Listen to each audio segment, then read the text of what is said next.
जय जगत गुरु जय भारत।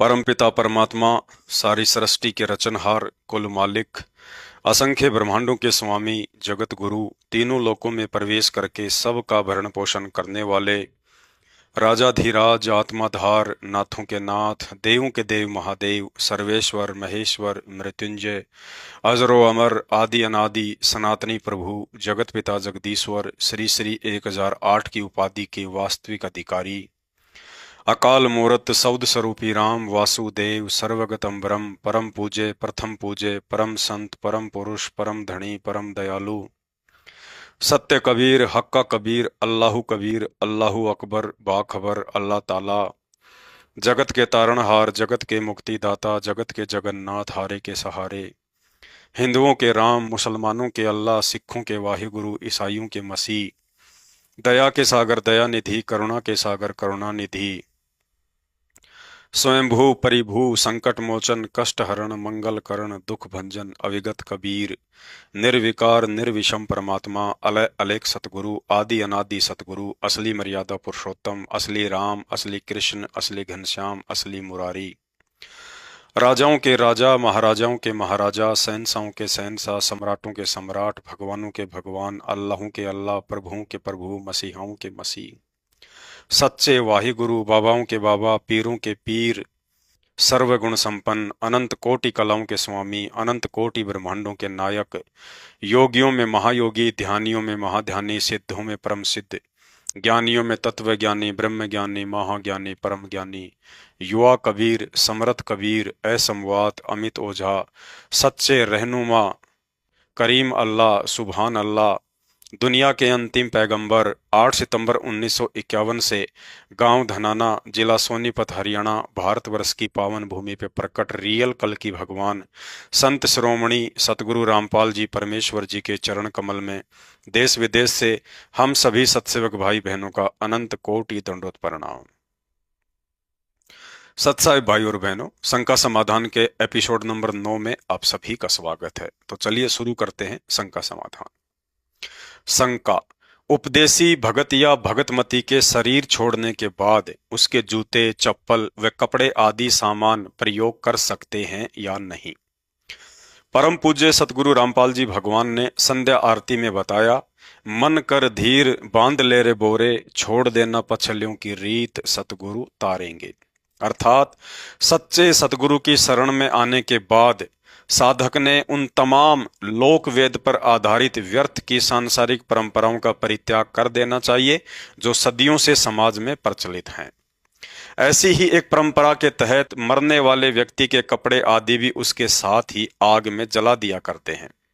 कारण यह था कि समाज में चारों तरफ शास्त्र विरुद्ध साधना ही हुआ करती थी, जिसके चलते मरने के बाद गीता जी अध्याय नंबर 9 श्लोक नंबर 25 के अनुसार देवी देवताओं को पूजने वाले और श्राद्ध निकालने वाले व्यक्तियों का भूत प्रेत की योनि में जाना तय होता है।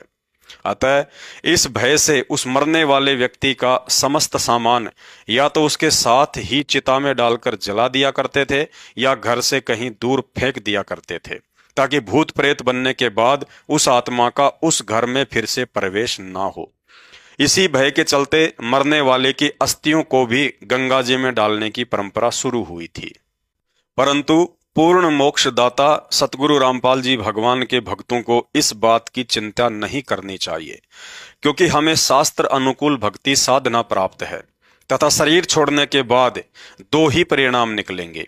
पहला, यदि आजीवन गुरु को परमात्मा मानकर उनके प्रत्येक वचन को फॉलो करते हुए मर्यादित भक्ति करते रहेंगे तो हमारा पूर्ण मोक्ष निश्चित है। उसके बाद ना देवता बनना, ना भूत प्रेत बनना और ना ही लक 84 में पशु पक्षी बनना, अर्थात सीधा सतलोक को प्राप्त होंगे। और दूसरा, यदि भक्ति करते करते भी अंत में पैर फिसल जाता है, यानी उपदेश लेने के बाद भी गुरुजी के प्रति मन में दोष आ जाता है, मर्यादा में रहकर भक्ति नहीं करते हैं या बीच में किसी दबाव या लोक लाज के कारण भक्ति छोड़ देते हैं, परंतु गुरुदेव भगवान की निंदा चुगली या विरोध करके गुरुद्रोही नहीं बनते हैं, तो ऐसा व्यक्ति भूत प्रेत व पशु पक्षियों की योनि में जाने से बच जाता है तथा उस समय तक मनुष्य जन्म ही प्राप्त करता रहेगा जब तक कि परमात्मा उसे दोबारा शरण में लेकर सतलोक नहीं भेज देते हैं।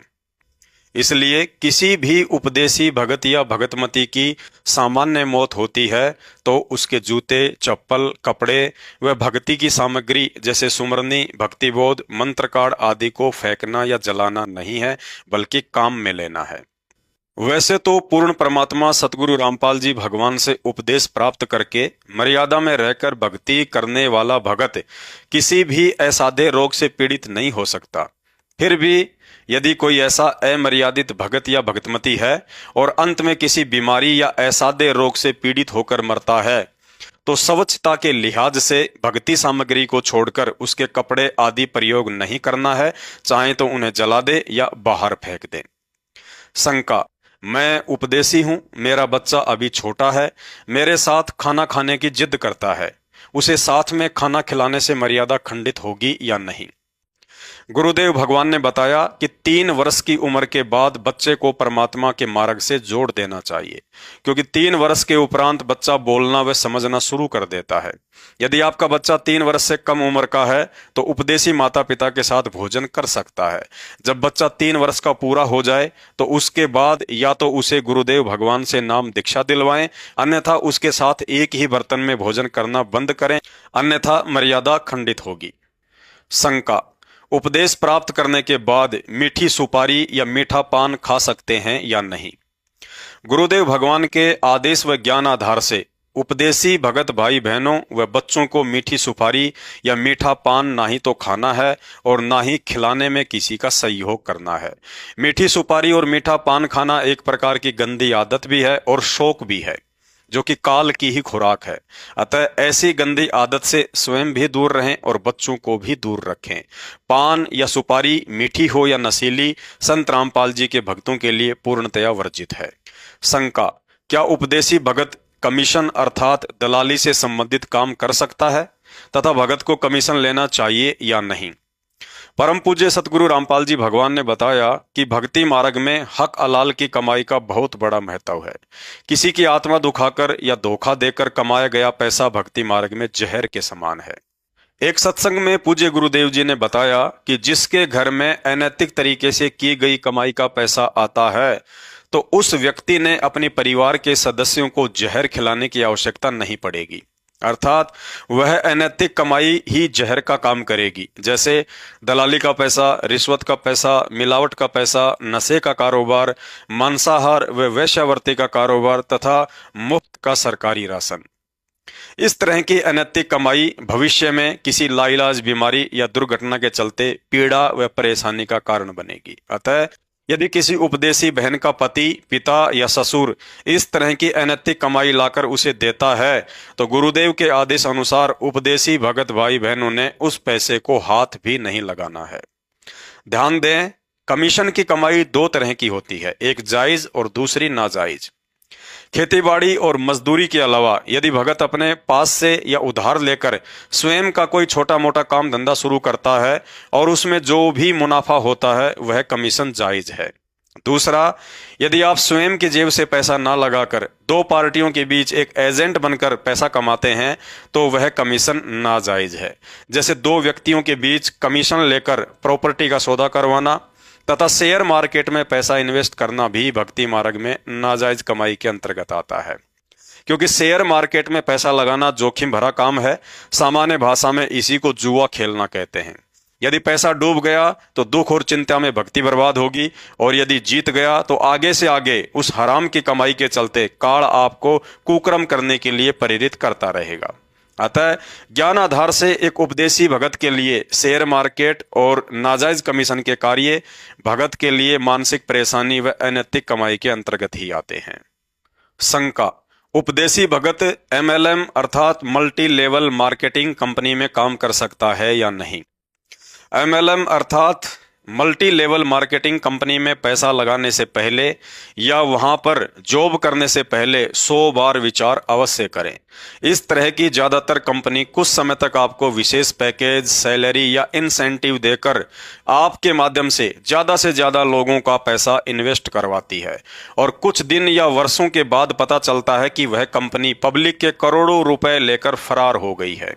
अतः पैसों के लालच में आकर इस तरह की कंपनी में काम करने व किसी परिचित का पैसा लगवाने से पहले भगत को बहुत विचार करना चाहिए, अन्यथा मानसिक तनाव व अवसाद के चलते आपकी भक्ति में बाधा उत्पन्न हो जाएगी। अतः परमात्मा कहते हैं, बिना सोचे समझे जो करे पाछे सो पछताए, काम बिगाड़े आप ना और जग में होता साए। अतः ज्ञान आधार कहता है कि चिंता मुक्त होकर भक्ति करने के लिए इस तरह के अस्थायी व रिस्क वाले कार्य करने से एक उपदेशी भगत को बचना चाहिए। शंका, किसी भगत या जगत वाले भाई बहनों से पैसों का उधार लेन देन कर सकते हैं या नहीं? गुरुदेव भगवान ने बताया कि उपदेशी भगत अपने एक दूसरे भगत भाई बहनों से उधार मदद ले भी सकते हैं और किसी की मदद कर भी सकते हैं, लेकिन कुछ मर्यादाओं को ध्यान में अवश्य रखना है। नंबर 1, यदि आप मदद करने में सक्षम हैं तो अवश्य मदद करें, लेकिन यह भी अच्छे से जांच लें कि उसकी जरूरत जायज है या नहीं। कहीं आपका पैसा किसी मर्यादा विरुद्ध अनैतिक कार्य में प्रयोग तो नहीं किया जा रहा है, अन्यथा उसमें सहयोग के चलते आप भी पाप के भागी बनते हैं। नंबर 2, शराब, मांस, नशीले पदार्थ, राजनीति, मंदिर निर्माण, मस्जिद निर्माण, चर्च निर्माण, गुरुद्वारा निर्माण या अन्य गलत कार्य में बिल्कुल भी आर्थिक या शारीरिक मदद ना करें। नंबर 3, उधार रूप में दिए जा रहे पैसे पर ब्याज भूलकर भी ना लें। वह इसलिए क्योंकि उधार मुसीबत के समय की जाती है। ऐसे में ऊपर से ब्याज लेना उस आत्मा को और अधिक दुखी करने के समान होता है। अतः ब्याज का पैसा एक प्रकार से हराम की श्रेणी में आता है, इसलिए गुरुदेव भगवान ने स्पष्ट रूप से मना कर रखा है।